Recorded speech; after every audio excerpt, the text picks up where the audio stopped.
Akiaria ari mwena wa igembe ya rugongo hindi ya gutabania kambeini ya kunora iritũ a ukuru wa withi kwimenya, Mũmbunge mutumia kaunti-ini ya Meru Elizabeth Karambu augite gicigo giki ni gitambũrĩkĩte hari gutongoria na muigana wa arutwo a iritũ arĩa matararĩkia mathomo mao thutha wao kuohanda na makaingĩra ũreri-inĩ na guteanĩria mathomo hari ekĩrĩire bata wa arutwo a iritũ muno gukorwo makiheo mathomo ma kumanora uhoro wĩgiĩ mĩikarĩre na mĩĩrĩ yao. Meru County has the 24% of all the teenage pregnancies in the whole country.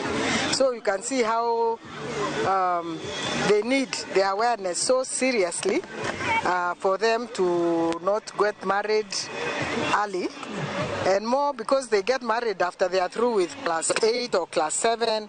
Sometimes they don't do so well.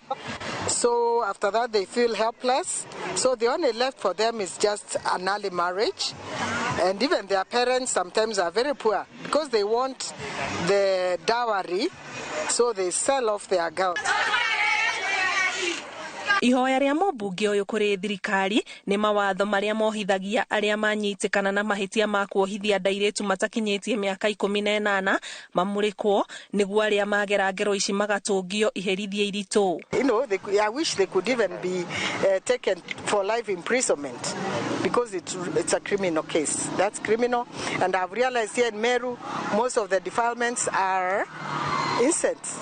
That means they are relative. More so the older ones, they take advantage of the young girls who don't even know what is all this about. Kuohanda gatagati-ini ka airitu a thi wa ukuru wa miaka 18 ni kimwe gia itũmi iria igwetanagio na njira nene na gucangira airitu kwaga kurikia mathomo mao. We have realized that these girls are maturing at a very early age, the age of 10. So we are finding mothers who are as old as 10 years, 14, and more so around 15 when they are around in Form 2.